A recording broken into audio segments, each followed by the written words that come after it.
இன்றைக்கு பாரதிய ஜனதா கட்சியின் வேட்பாளராக விளவங்கோடு தொகுதியின் வேட்பாளராக தேர்வு செய்தமைக்கு பாரத பிரதமர் திரு நரேந்திர மோடி அவர்களுக்கும் உள்துறை அமைச்சர் திரு அமித்ஷா அவர்களுக்கும்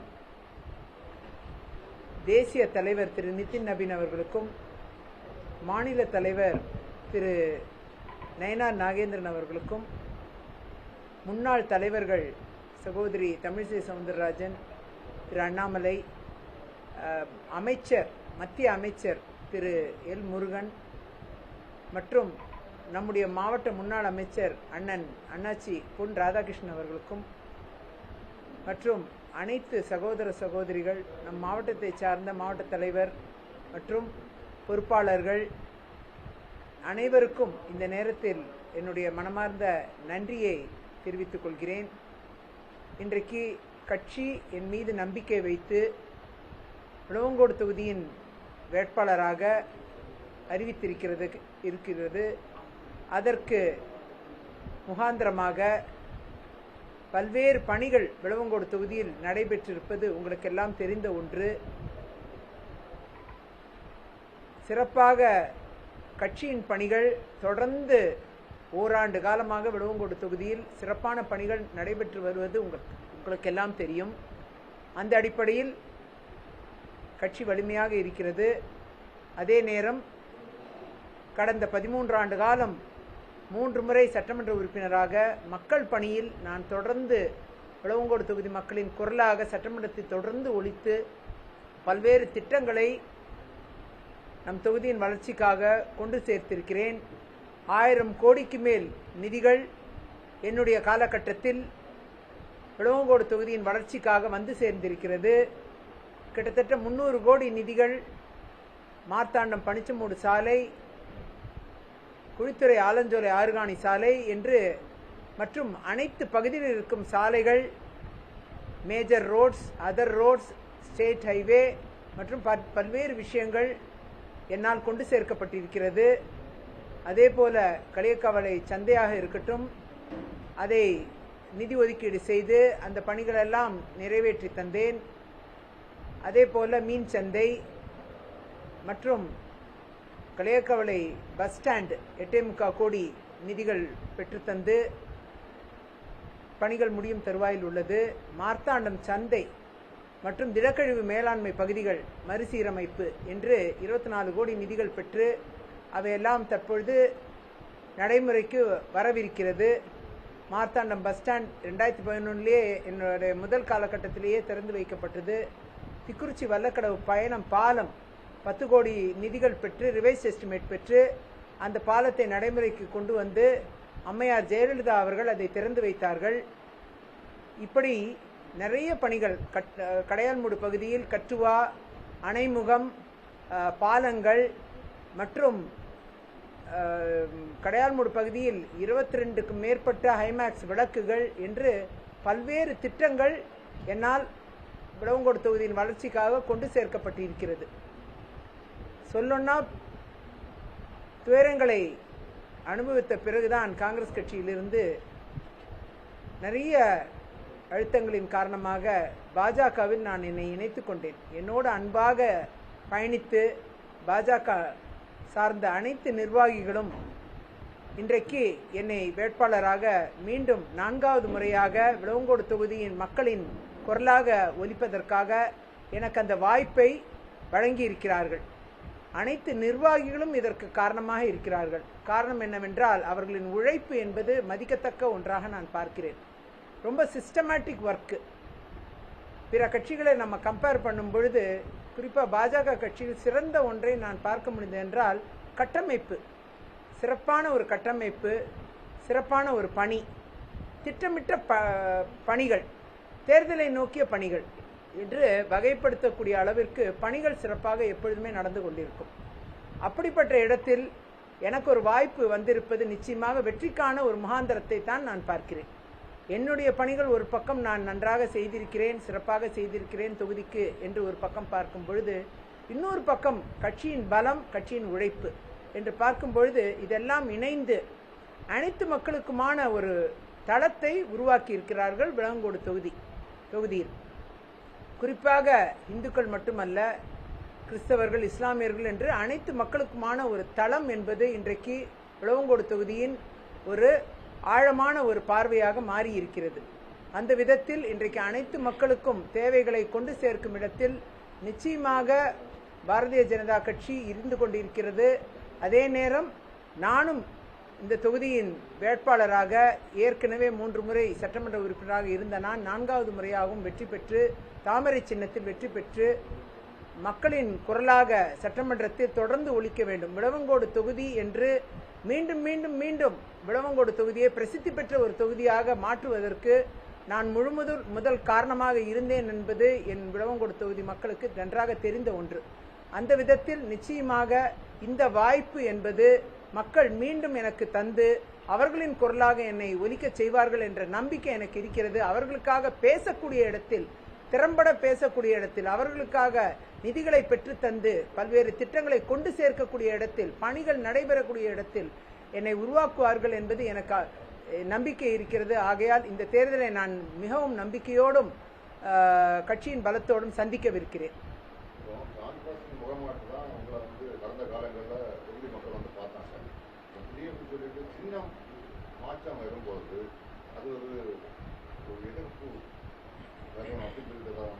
அப்படி இல்லை. அதாவது நான் பாரதிய ஜனதா கட்சியில் காங்கிரஸ் கொடுத்த நிறைய அழுத்தங்களின் காரணமாக பாரதிய ஜனதா கட்சியில் என்னை நான் இணைத்துக் கொண்டேன். பிரதமர் மோடி அவர்களின் செயல்பாட்டின் இந்த நாட்டை அவர் வழிநடத்தி கொண்டு செல்லும் விதத்தை காணும் பொழுது மிகவும் ஆச்சரியப்படக்கூடிய பல்வேறு விஷயங்களை நாம் பார்க்க வேண்டிய ஒன்றாக இருக்கிறது. பிரதமரின் அந்த வழிகாட்டுதல் என்பது இந்த நாட்டிற்கு அவசியம் என்பதை நான் கருதினேன். அதே நேரத்தில் காங்கிரசின் அழுத்தம் காரணமாக நம் பிஜேபிக்கு 2.5 ஆண்டு காலத்திற்கு முன்பாகவே நான் சேர்ந்து விட்டேன். ஏதோ 1 மாதத்துக்கு முன்னால் வந்திருந்தால் நான் மாறி இருப்பதோ அல்லது சின்னம் மாறி இருப்பதோ மக்களுக்கு புரியாது. ஆனால் நான் பாஜகவில் இணைந்தே 2.5 ஆண்டுகள் ஆகிறது. நான் என்னுடைய இந்த காலகட்டம் என்பது போதுமானதாக நான் கருதுகிறேன். மக்களிடம் கொண்டு சேர்த்திருக்கிறேன். நான் கட்சி மாறி இருக்கிறேன், என்ன காரணத்துக்காக கட்சி மாறி இருக்கிறேன், அதே நேரம் இந்த கட்சியில் பயணிப்பதில் எனக்கு எவ்வளவு ஆறுதலாக இருக்கிறது, அதே நேரம் இந்த கட்சியின் வேட்பாளராக தாமரை சின்னத்தில் எனக்கு போட்டியிடுவதற்கு கட்சி வாய்ப்பளித்திருக்கிறது என்பதை மக்களிடம் ஓரளவுக்கு கொண்டு சேர்த்திருக்கிறேன். ஆகையால் நிச்சயமாக மக்கள் புரிந்து கொண்டு இந்த வாய்ப்பை அவர்கள் பயன்படுத்தி ஒரு நல்ல சட்டமன்ற உறுப்பினரை, அவர்களுக்காக பேசக்கூடிய ஒரு சட்டமன்ற உறுப்பினரை, திறம்பட இத்தனை ஆண்டுகள் 13 ஆண்டு காலம் அவர்களுக்காக உழைத்த ஒரு சட்டமன்ற உறுப்பினரை மீண்டும் களம் காண வைத்து ஜெயிக்க வைப்பார்கள் என்பதில் எனக்கு மாற்று கருத்தே இல்லை. நம்பிக்கையுள்ள பயணம் இது என்பது என்னுடைய கருத்து.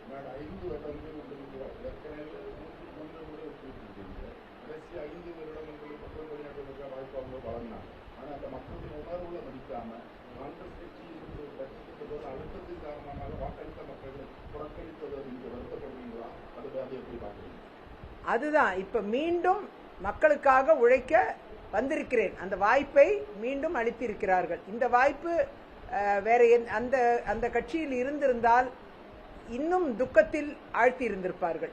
ஆகையால் இன்றைக்கு பாரதிய ஜனதா கட்சி வந்ததால் தான் ஆசுவாசப்பட்டு இன்றைக்கு நிச்சயமாக மக்களுக்கு பணியாற்றக்கூடிய ஒரு நல்ல மனநிலையை பாரதிய ஜனதா கட்சி உருவாக்கி இருக்கிறது. மக்கள் புரிந்து கொண்டார்கள், ஏத்துக்கிட்டாங்க. மக்கள் ஆல்ரெடி ஏத்துக்கிட்டாங்க. நிறைய பேர் மக்கள் ஏத்துக்கிட்டு இன்றைக்கு நீங்கள் மாறியது சரிதான், அந்த இடத்தில் இன்றைக்கு எங்களுக்காக குரல் கொடுக்க நீங்கள் வருகை தந்திருக்கிறீர்கள், பணியாற்ற வந்திருக்கிறீர்கள், ஆகையால் உங்களுக்கென்று ஒரு அங்கீகாரத்தை நாங்கள் தரவிருக்கிறோம் என்று உறுதி அளித்திருக்கிறார்கள். அதை என்னால் மகிழ்ச்சியோடு பகிர்ந்து கொள்ள முடிகிறது. காரணம் என்னவென்றால் அவர்கள் என்னை முழுமையாக தெரிந்து கொண்டு இருக்கிறார்கள். நான் ஒன்றும் தெரியாத நபர் இல்லை. ஆகையால் அதே நேரம் கட்சி மாட்சியங்களின்றி, ஜாதி மத மாட்சியங்களின்றி என்னை அவர்களுடைய ஒரு நடுநிலையான ஒரு சட்டமன்ற உறுப்பினராக அவர்கள் இத்தனை காலம் 13 ஆண்டு காலம் என்னை 15 ஆண்டு காலம் என்னோடு பயணித்துக் கொண்டிருக்கிறார்கள். இது ஒரு நீண்ட பயணம். அப்படி இருக்கும் பொழுது அந்த நீண்ட பயணத்தின் ஒரு கூறாக இன்றைக்கு மீண்டும் என்னை களம் காண வைப்பது விளவங்கோடு தொகுதி மக்கள்தான். அவர்களின் ஆசைக்காக தான் நான் இந்த சீட்டே கேட்டு பெற்றேன். அந்த இடத்தில் கட்சியும் அதை அங்கீகரித்திருக்கிறது. எனக்கென்று அந்த வாய்ப்பை தந்து எனக்கு மரியாதை கொடுத்திருக்கிறார்கள். அந்த இடத்தில் விளவங்கோடு தொகுதி மக்களின் ஆசையின் அடிப்படையில் தான், அவர்களின் விருப்பத்தின் அடிப்படையில் தான் மீண்டும் நான் சட்டமன்ற உறுப்பினராக வேட்பாளராக ஆகி சட்டமன்ற உறுப்பினர் ஆவதற்கான சாத்தியக்கூறுகளை விளவங்கோடு தொகுதி மக்கள் அவர்கள் விருப்பத்தின் காரணமாக தான் இது ஏற்பட்டிருக்கிறதே தவிர என்னுடைய விருப்பம் என்பது இரண்டாவது தான். முதலாவது விருப்பம் என்னுடைய விளவங்கோடு தொகுதியின் மக்களின் விருப்பம். ஆகையால் தான் நான் இப்பொழுது வேட்பாளராக போட்டியிடுகிறேன். வெற்றி பெறுவதற்கு 100% வாய்ப்புள்ள சூழ்நிலை இருக்கிறது.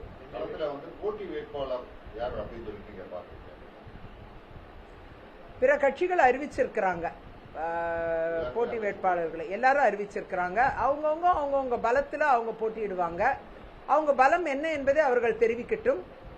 அதே மாதிரி அவர்கள் பலவீனம் என்ன என்பதை நாங்கள் தெரிவிப்போம்.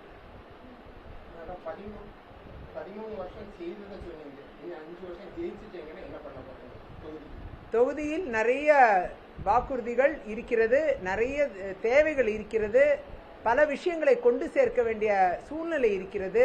இன்றைக்கு குழித்துறை சப்பாத்து பாலம் 6.5 கோடி நிதிகள் பெற்று என்னால் நிறைவேற்றி தரப்பட்டது. இன்னைக்கு அந்த சப்பாத்து பாலம் பிரயோஜனமா இருக்கு. அது மாதிரி ஒரு தேவைகளும் ஒரு பகுதிகளிலிருந்து பஞ்சாயத்து வாரியாக முனிசிபாலிட்டிலையும் குழித்துறை முனிசிபாலிட்டிலையும் பஞ்சாயத்து வாரியாகவும் நாங்கள் லிஸ்ட் எடுத்திருக்கோம். அந்த அடிப்படையில் எல்லா வாக்குறுதிகளும் இத்தனை ஆண்டு காலம் 7 ஆரம்ப சுகாதார மையங்களை கொண்டு வந்தேன். அது எல்லாத்துக்கும் நிரந்தர கட்டிடத்துக்கும் நிதிகள் பெற்று தந்தேன். அப்படி நிறைய விஷயங்கள் குழித்துறை ஹாஸ்பிட்டலில் நிறைய விஷயங்களை நிறைவேற்றி கொடுத்தேன். அப்படி நிறைய விஷயங்களை கொண்டு சேர்த்த நான் ஒரு பஞ்சாயத்திலையும் என்னுடைய 22 அமைப்புகள் இருக்கு, உள்ளாட்சி அமைப்புகள். அதில் ஒரு நகராட்சியும் 13 உள்ளாட்சி ஊரக உள்ளாட்சி வில்லேஜ் பஞ்சாயத்ஸ் 13, 8 பேரூராட்சிகளும் இருக்கு. இதுல எல்லாத்திலையுமே என்னெல்லாம் நிறைவேற்றப்படணுங்கிற லிஸ்ட் ரெடி பண்ணியிருக்கேன். நான் ஒரு 3 முறை சட்டமன்ற உறுப்பினர் என்பதால் நிறைய ஏற்கனவே செஞ்சு முடிச்சிருப்போம். இனி செய்ய வேண்டிய காரியங்களும் வாக்குறுதிகளும் லிஸ்ட் போட்டிருக்கோம். அதையெல்லாம் விரைவில் வெளியிட இருக்கோம். அந்த லிஸ்ட் வாக்குறுதிகள் வெளியிடுவோம். அன்னைக்கு நிச்சயமா இன்னொரு பிரஸ் மீட் வச்சு சொல்லிடுறேன். 13 ஆண்டுகள்ல செய்ய முடியாதத 2.5 ஆண்டுகள்ல நான் செய்திருக்கேன் அப்படின்னு சொல்லிட்டு முன்னாள் எம்எல்ஏயும் சொல்லியிருக்காங்க. என்ன செஞ்சிருக்கேன்னு அவங்க சொன்னாங்கன்னா நல்லா இருக்கும். அவங்க எதுவுமே செய்யலைங்கிறதுனால தான் இன்னைக்கு தொகுதி மாறி போயிருக்காங்க.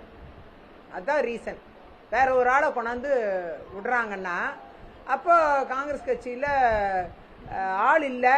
அதே மாதிரி ஒருத்தர் தொகுதி மாறி போறாங்கன்னா அந்த 2 ஆண்டுல அவங்க ஒன்றும் செய்யலை. செஞ்சிருந்தாங்கன்னா இங்கே தொடர்ந்து இருப்பாங்க.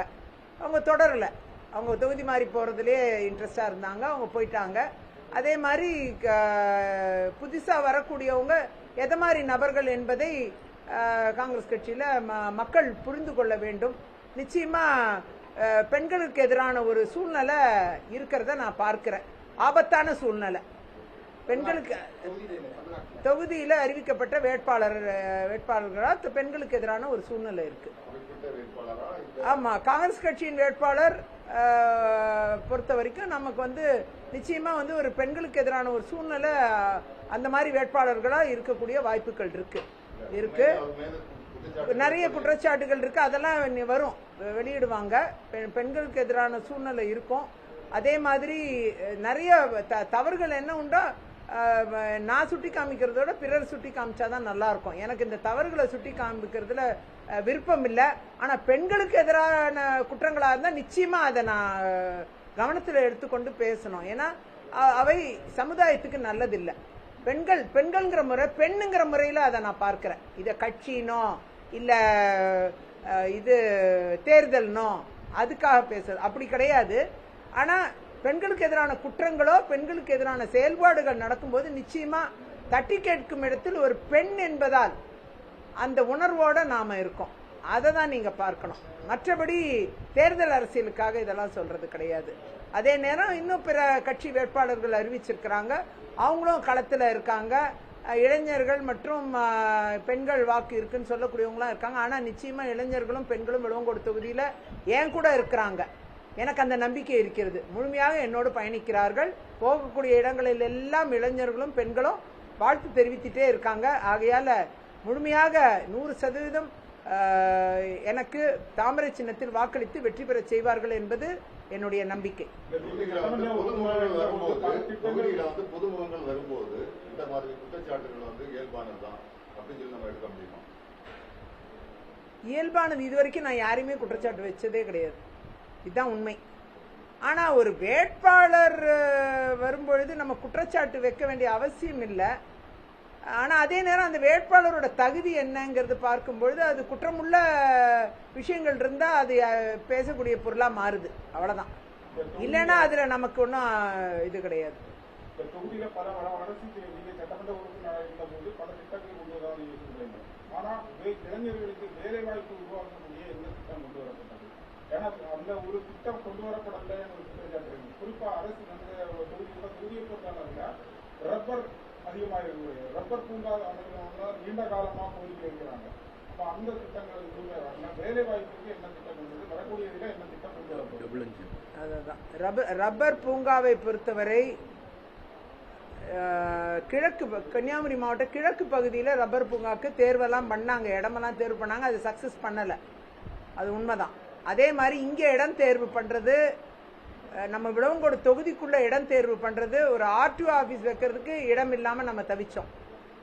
அப்புறம் அதை கோழி விலையில் கொண்டு போய் வச்சாங்க. இடம் தேர்வு பண்ணுறது ஒரு சிரமமான விஷயமா இங்கே இருக்கு. அதை நான் அதிகாரிகளோட அந்த விஷயத்தில் நம்ம உடன்படுறது இருந்தால் கூட எப்படியாவது இந்த விஷயங்களை நிறைவேற்ற வேண்டும். வேலைவாய்ப்பை பொறுத்தவரை நிறைய வேலைவாய்ப்பு முகாம்கள் என்னுடைய பீரியட்ல நடந்து முடிந்தவரை அந்த பிரைவேட்லயும் வேலைவாய்ப்பு, அரசு தரப்புலையும் வேலைவாய்ப்பு உருவாக்கப்பட்டுச்சு. நான் இருந்த 3 பீரியட்ல அதெல்லாம் உருவாக்கப்பட்டுச்சு. ஆனால் அதே நேரம் இந்த மாதிரி ரப்பர் பூங்கா போன்ற விஷயங்கள் வரும்பொழுது நிச்சயமாக மத்திய அரசின் உதவியோடு ஒரு டபுள் இன்ஜின் சர்க்கார் உருவாகும் பொழுது நிச்சயமாக மத்திய மாநில அரசுகள் இணக்கமாக இருக்கும் பொழுது இந்த மாதிரி திட்டங்கள் நிறைவேறுவதற்கான வாய்ப்புகள் இருக்கு. இதுவரைக்கும் திமுக வந்த பிறகு இந்த கடந்த 5 ஆண்டு காலத்தில் எந்த திட்டத்தையும் நிறைவேற்ற முடியல. மத்திய அரசு ஒரு திட்டத்தை கொடுத்தா கூட இவங்க அதை எடுத்துக்கிட்டு செய்ய தயாரா இல்லை. அப்படித்தான் நிறைய விஷயங்கள் கைவிடப்பட்டது. அப்படி கைவிடப்பட்ட விஷயங்கள்ல இந்த ரப்பர் பூங்கா போன்ற விஷயங்களும் ஆலோசனைக்கே இவங்க வரல. திமுக அரசு ஆலோசனைக்கு கூட வரல. அதுதான் வருத்தமளிக்கக்கூடிய ஒன்று. நிறைய விஷயங்கள் கேஷ்யூவை பொறுத்த வரைக்கும் இது நாம இங்க கேஷ்யூ நட் அண்டி ஆபீஸ் நிறைய இருக்கக்கூடிய தொகுதி இது. இங்க நாம கேஷ்யூவை இம்போர்ட் பண்றோம். இம்போர்ட் பண்ணி அதை ப்ராசஸ் பண்ணி வெளிநாடுகளுக்கு அனுப்பி வைக்கிறோம், வெளி மாநிலங்களுக்கு அனுப்பி வைக்கிறோம். அப்படி எக்ஸ்போர்ட் ஓரியன்ட் ஒரு ப்ராடக்ட் அது. ஆனால் அதே நேரம் அந்த கேஷ்யூ கம்பெனிகள் மூடக்கூடிய தருவாயில் காங்கிரஸ் பீரியட்ல இருந்தது, மத்திய காங்கிரஸ் பீரியட். ஆனால் அதை இம்போர்ட் டியூட்டியை கம்மி பண்ணதால கேஷ்யூவை இறக்குமதி பண்றதுக்கான வாய்ப்புகள் அதிகமாச்சு. ஆனால் அதே நேரம் அதற்கு சில கம்பெனிகள் மூடப்பட்டு இருக்கிறது. அதையெல்லாம் திறப்பதற்கு அவங்களுக்கெல்லாம் ஃபண்டு வாங்கி கொடுத்து அதை ஓபன் பண்ணி பெண்களுக்கு வேலை வாய்ப்பை அதிகப்படுத்துறதுக்கு நடவடிக்கைகள் மேற்கொள்ள நாம திட்டம் இருக்கு. அது மத்திய அரசோட உதவியோட நடக்கும். மாநில அரசும் இணக்கமா அதுக்கு உதவி செய்யணும். மத்திய அரசு கொடுத்தாலும் இம்போர்ட் டியூட்டியை கம்மி பண்ணாலும் இங்க நிதி உதவிகளோ வசதிகளோ செய்து தர மாநில அரசு உகந்ததா இல்லை. ஆகையால ஒரு டபுள் இன்ஜின் சர்க்கார் வரும் பட்சத்தில் நிச்சயமாக நம்ம விளவங்கோடு தொகுதிக்குட்பட்ட இந்த கேஷ்யூ கம்பெனிகளா இருக்கட்டும், இந்த ரப்பர் பூங்காவா இருக்கட்டும், ரப்பரை ப்ராசஸ் பண்ற யூனிட்ஸா இருக்கட்டும், இது எல்லாத்துக்குமான வாய்ப்புகளை அதிகப்படுத்துறதுக்கு நிச்சயமாக வழிவகை செய்யப்படும்.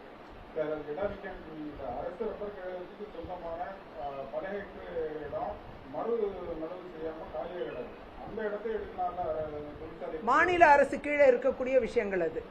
மாநில அரசு கீழே தான் எல்லா மயிலார் அந்த ப்ராஜெக்டா இருக்கட்டும், மற்ற ரப்பர் ப்ராஜெக்ட்ஸ், நம்ம தொகுதிக்குட்பட்ட பிளான்டேஷன் ப்ராஜெக்ட்ஸ் எதுவா இருக்கட்டும், அது எல்லாமே மாநில அரசு கீழே கண்ட்ரோல்ல இருக்கு.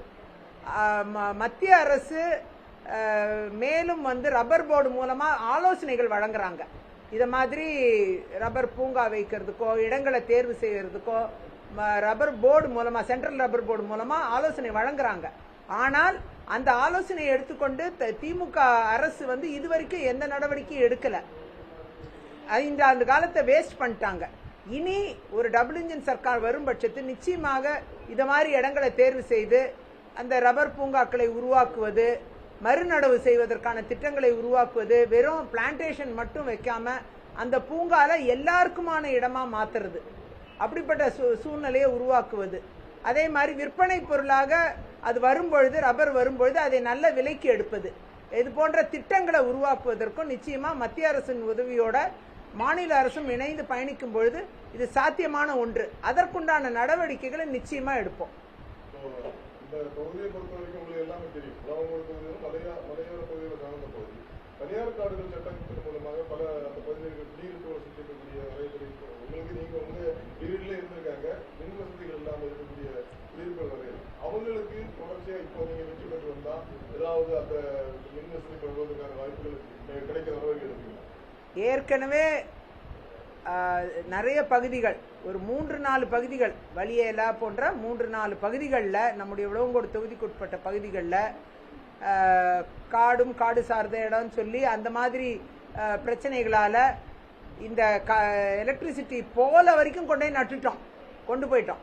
ஆனால் லைனை த்ரூ பண்ணுறதுக்கு ஃபாரஸ்ட் ஆப்போசிட் பண்ணதுனால நம்மளால அது டிஸ்ட்ரிக்ட் ஃபாரஸ்ட் ஆஃபீஸர் தான் அதுக்கு எதிர்ப்பு தெரிவிக்கிறாங்க. இப்போ டிஎஃப்ஓக்கு ஒரு அனுமதியை வழங்கி அந்த கரண்ட் கொண்டு வர்றதுக்கான சாத்தியக்கூறுகளை ஏற்படுத்தணும். அது இப்போ அமைச்சர் வந்திருக்க போது, வனத்துறை அமைச்சர் வந்தது, அவரே சொல்லியாச்சு இது நீதிமன்ற உத்தரவு இருக்கு, அந்த இடத்துல நீதிமன்ற உத்தரவை நீக்கணுமானா அந்த மக்கள் போய் கோர்ட்ல போகணும். ஏன்னா அந்த மக்களுக்கு கோர்ட்டுக்கு போக முடியாது, எல்லாமே ஏழை மக்கள். அமைச்சர் வந்தபடி அந்த நடைமுறைப்படுத்த முடியாதுன்னு சொல்லியிருக்காங்க. அந்த கேஸ வழக்கறிஞர் என்ற முறையில் அந்த கேஸை மேற்கொண்டு எப்படி எடுத்து செல்வது என்ற ஆலோசனை ஏற்கனவே இருந்து கொண்டிருக்கிறது. அந்த மக்களை உட்படுத்தி அந்த ஆலோசனையை முடித்து அந்த கேஸை அந்த ஸ்டேயோ ஏதோ என்ன இருக்கோ அதை வந்து வெக்கேட் ஸ்டே போட்டு அதை ரெடி பண்ணி அதுக்கப்புறமா அதுக்குண்டான நடவடிக்கைக்குள்ள போகணும்னு நினைக்கிறேன். லீகல் கேஸ் பெண்டிங்னால நம்ம அதை முடிச்சுட்டு அதுக்குண்டான முயற்சி எடுப்போம். அண்டை மாநிலமான கேரளா அதோட ஒட்டிய போய் தான் நம்ம கொடுக்குறோம். அங்க வந்து டூரிசத்துக்கு ரொம்ப இம்பார்ட்டன்ட் கொடுக்குறோம். இங்கேயும் அதே போல இயற்கையில் சார்ந்த பகுதிகள் நிறைய இருக்கு. ஆனா எந்த விதமான வளர்ச்சி திட்டங்களும் பண்ணாம, டூரிசத்தை டெவலப் பண்ணாம, சீரழிக்கக்கூடிய நிலையில சுகாதார சீர்கேடு ஏற்படக்கூடிய நிலையில இருக்கு. குறிப்பா மலையோர பகுதிகளில் அதிக அளவில் பாதிக்கப்படும். இதை நீங்க வந்தா என்ன மாதிரி தடுக்கிற நடவடிக்கை எடுப்பீங்க? மேற்கொண்டு என்ன மாதிரி வளர்ச்சி திட்டங்கள் கொண்டு பார்ப்பீங்க? சுகாதார சீர்கேடு பிரச்சனையில் ரொம்ப நம்ம தீவிரமா இருக்கோம். கழிவுகள், குறிப்பாக மெடிக்கல் கழிவுகள் மற்றும் கோழி கழிவுகள், பன்றி கழிவுகள் என்று பல வகையான கழிவுகள் நம்முடைய கேரளத்திலிருந்து நம்முடைய தொகுதிக்கு குறிப்பாக கொண்டு வந்து போடப்படுகிறது. இது வந்து மிகப்பெரிய தாக்கத்தை ஏற்படுத்துது. இதனால் நாம் இதை தடுக்க போன ஒரு எஸ்ஐயே நாம் இழந்தோம். இதெல்லாம் நினைவில் கொள்ள வேண்டிய விஷயங்களாக நான் பார்க்கிறேன். அந்த இடத்துல வந்து இந்த கழிவுகளை தடுப்பது பல நேரங்களில் நான் நேரில் சென்று இதை தடுத்து தாசில்தாரெல்லாம் வர வச்சு ஆர்டிஓ என்கொயரி நடத்தி காவல்துறையும் அதில் ஈடுபடுத்தி எல்லா அந்த ஆர்டர்ஸ் எல்லாம் கிளியர் பண்ணி இது மாதிரி நபர்களுக்கு தண்டனையும் வாங்கி தந்திருக்கோம் ஏற்கனவே. அப்படிப்பட்ட சூழ்நிலையில் தொடர்ந்து அதற்குண்டான நடவடிக்கைகள் மேற்கொள்ளப்படும். கேரளாவிலிருந்து கழிவுகள் வரக்கூடாதுன்ட்டு கேரள அரசோடையும் பேசி அந்த தடுப்பு நடவடிக்கைகளை மேற்கொள்ள வேண்டும் நான் நினைக்கிறேன். டூரிசம் பொறுத்த வரைக்கும் எங்கெங்க மக்கள் விரும்புகிறார்களோ, டூரிசம் வந்து தன்னிச்சையாக உருவாக முடியாது. மக்கள் எங்கெங்க விரும்புகிறார்களோ அந்த பகுதிகளில் டூரிசம் ஸ்பாட்ஸ் உருவாக்குறதுக்கு வாய்ப்புகள் ஏற்படுத்தப்படும். அரசு நிலங்கள் எங்க இருக்கோ அங்கெல்லாம் டூரிசம் உருவாக்குறதுக்கு வாய்ப்புகள் ஏற்படுத்தப்படும்.